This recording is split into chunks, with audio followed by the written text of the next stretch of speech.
Yeah. It is time. We've been looking forward to this for a couple of weeks. Chris Jans, the head basketball coach at Mississippi State, joins me now here on Thunder and Lightning. Coach, great to have you on with us. I thought back to your first press conference at Mississippi State when you talked a lot about the transfer portal and you talked a lot about how it's building a team year to year. And then you went and kept all 5 starters off of an NCAA tournament team. Did you even think that something like that was still possible in this day and age of college basketball? Hey, Brian. Good to be back.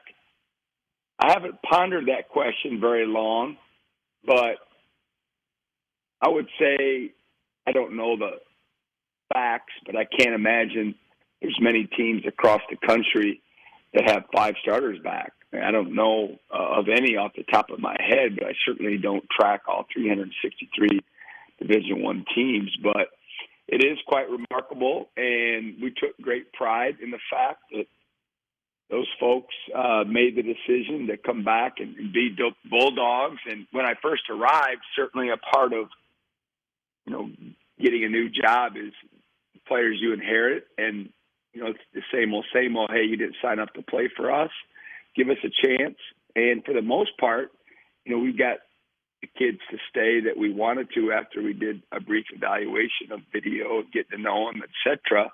But it was a lot of blind faith. This time around it feels even better because they knew, what our program was all about. They knew what the standard of expectation was on a daily basis. They knew what coaching style we had, and it made us all feel really good about, what we're doing in terms of the day-to-day when they all made that decision on their own to come back and be Bulldogs.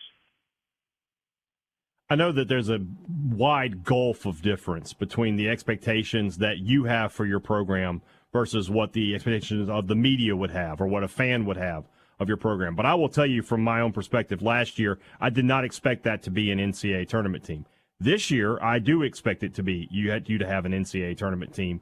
Do your expectations change from year to year, or is it just the baseline of we are an NCAA tournament team and that's our goal each and every season? Well, first of all, appreciate the confidence. And, let's be real. You got a team that made the tournament, and you got 5 starters back,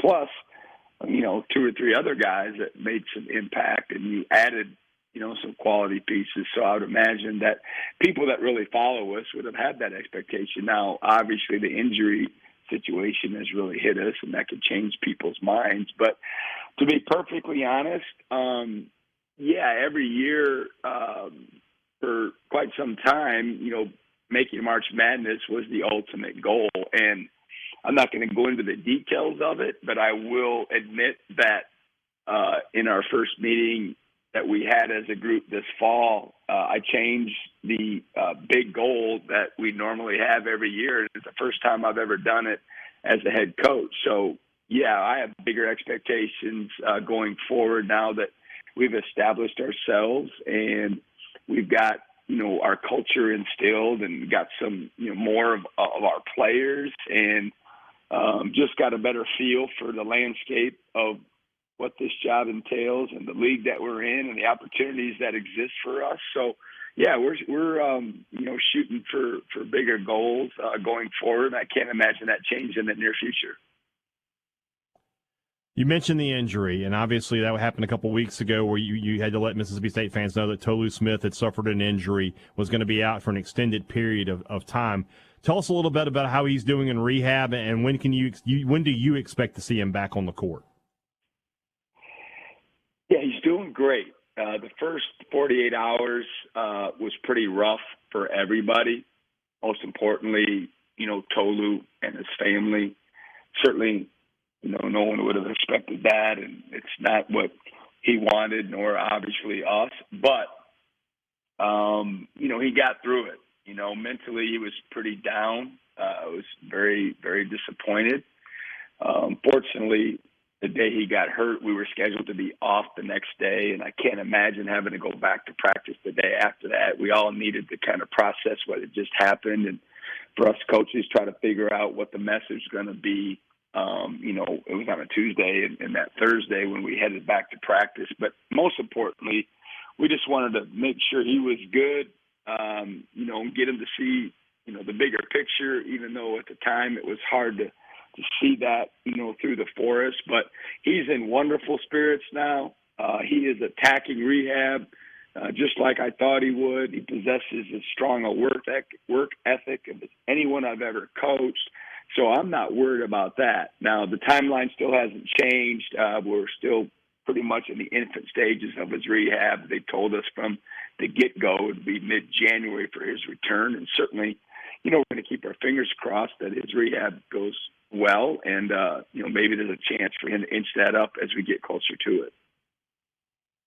When you think about him not being on the court in those early non-conference games, does that maybe lead you to want to think, maybe want to play small, play fast, play guys like Andrew Taylor, play Josh Hubbard in some smaller lineups, get up and down the court? Or do you just go with what you've done, put Jimmy Bell in there at the 5 and figure it out from there?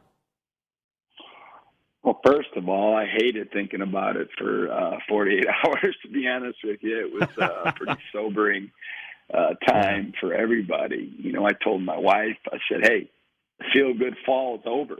We were getting a lot of attention nationally. People were talking about us, and certainly that doesn't mean much when it comes to win and losses, which is what we're all, working for. But at the same time, you want your program to get recognized and get people to talking about you like they were. And that most of that is gone away, and we certainly understand why. And certainly as a coach, we're going to use that as ammunition for the rest of our players. But we definitely had to adjust. Any silver lining that there was it didn't happen in the middle of a season, and we had time. We had plenty of time to tinker with lineups, tinker with, like what you mentioned, playing faster, possibly pressing more, definitely having a small ball lineup, working with that and what that looks like and how we need to play. And then looking at some other guys playing different positions, and even to the point where guys that we were possibly thinking about redshirting, that's probably not going to be the case anymore because we need all hands on deck, and anticipate us playing in a lot of close games in the fall, and we're going to have to win some of these games, even though we're a couple of men down. So there's been a lot of thought, by our staff, and I've mentioned this before, how fortunate I am to have the men that I have working alongside with me, and they've been at it very, very diligently. And certainly we got 11 more practices combined with the game on Sunday that we still have some kinks to work out, but we're headed in the right direction. Let's talk about that game, because that came together a few months ago as a charity event for the victims of the tornado in the Mississippi Delta. How did this game come together with Southern Mississippi down there in Hattiesburg this Sunday? I don't really remember who contacted me first, but it was definitely, someone from their organization, wanting to see if we'd be interested in playing. And it just materialized over time. And certainly, us playing in Hattiesburg against Southern Miss is not the norm. I don't know when the last time that has happened, for the Mississippi State program. And I understand that it's not a game that's going to go against anyone's win or loss record. But at the same time, there's going to be fans, and I'm assuming there'll be some sort of streaming option, and people will be able to watch the game. And the state of Mississippi obviously will be paying close attention to it. So it's a unique situation.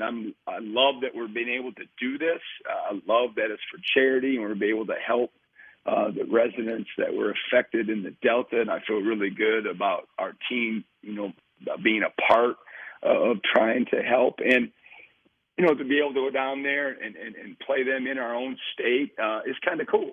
I'm looking forward to it. It's time for us to go against someone else. We only have one true road game in the fall, and so what a great opportunity. We're hopeful for either a sellout or near to it, and to put our guys in a ruckus environment so they can understand what it feels like once we get into SEC play. And it's not the first time for some of the new guys that they've ever experienced it. So there's going to be a ton of opportunity for our team to grow, to go on the road, and certainly at the same time do something really, really good, really good for the state of Mississippi. October 29th, 2 o'clock p.m. in Hattiesburg at the Reed Green Coliseum, Mississippi State exhibition game against Southern Miss. And then it starts for real in Chicago, Illinois at the Barstool Sports Invitational. I will go ahead and apologize for Coach. I know you're going to have to run into Brandon Walker. I know. And just don't let him affect you any more than you have to. Just stay away. Fortunately, this is my second go around, so I got a little idea of what I'm walking into. I haven't heard from him yet about it. I'm sure we'll be doing believable pregame festivities in terms of taping, etc. But I appreciate the warning. Well, you'll take care of business, I know. Coach Chris Jans, Mississippi State basketball. Thanks so much for your time, Coach. I appreciate it. All right, Brian. Thanks, man. Hail State.